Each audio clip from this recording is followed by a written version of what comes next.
Okay, welcome back. Project deadlines and submissions. All projects and activities must be submitted by expected deadlines. However, if a student needs an extension, they should inform me before the project deadline so that we may make alternate arrangements. Alternate arrangements must be made and agreed upon before the original project deadline in order to take advantage of a deadline extension. If such arrangements are not made in advance, a student may not submit any late work. So in other words, you need to talk to me ahead of time if you know you can't make a certain project deadline. I'm aware that we all have different responsibilities in our lives, and sometimes things come up that prevent us from completing things on time, and I understand that. But you need to talk to me about it first, ahead of time, before, okay, in order for that to work. All projects, activities, and discussion posts will be submitted via Canvas to their corresponding portals in the weekly modules. So each module for each week will have a place for you to submit the different activities and projects. Rubrics. So for the different projects and activities, I'll have rubrics that outline the expectations, what you would want to aim for in that particular project or activity. So each thing will have its own specific rubric, and I'll post those in the appropriate sections just so that you can keep track or pay attention to how you're approaching your different projects and activities and what you might want to strive for in order to really make it an exceptional piece of writing or activity. Academic integrity. I'm just going to highlight this briefly, but it is very important that you read through it.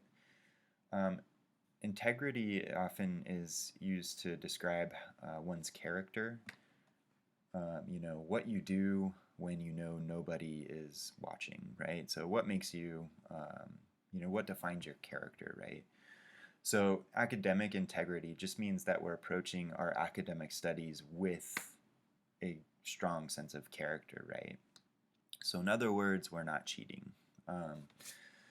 So let me just read this briefly. Academic dishonesty is a serious offense and will not be tolerated under any circumstances. If you can find something on the internet, so can I. If you are suspected of academic dishonesty, you will not only break my heart, injure my faith in humanity, and make me doubt my mission as an educator, in other words, my life's work. You will receive disciplinary action. This can result in the immediate failure of the project, this course, probationary action, and or expulsion from the college. So it's really not worth it. Now, I've designed the different projects and activities in our course to not really be conducive for plagiarism. Honestly, it'd be harder to plagiarize than it would just to complete the activity. So I hope this won't be an issue, but if you have any questions, feel free to talk to me about that. And just a note here, Turnitin is a feature that we'll be using through Canvas, but when you submit something through that application in Canvas, it will generate what's called a similarity report.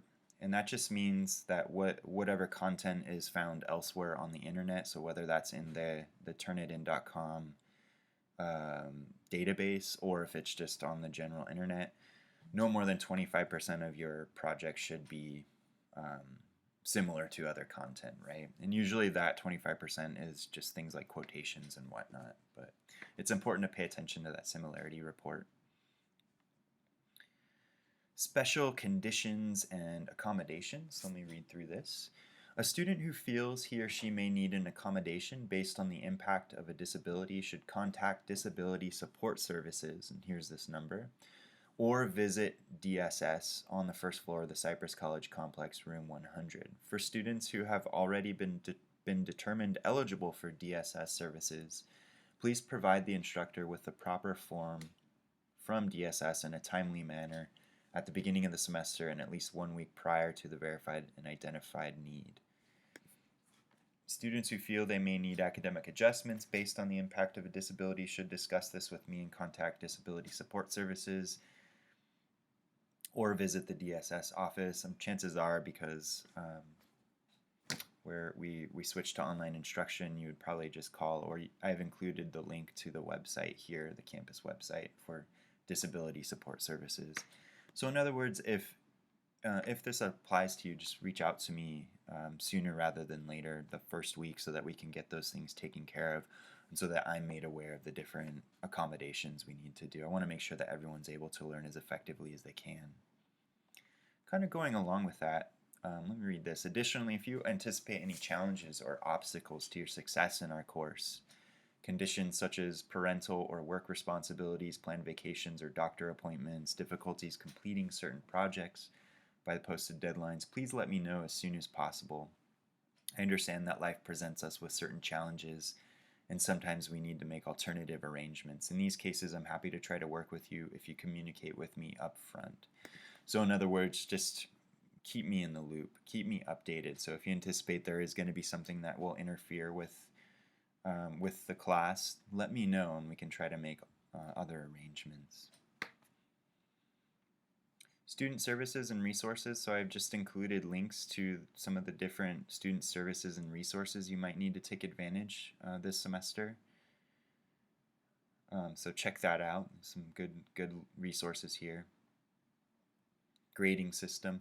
So I have a separate video that explains the grading system, so you're going to want to take a look at that where you can gain more insight on that. If you have any questions, feel free to message me and I will do my best to respond.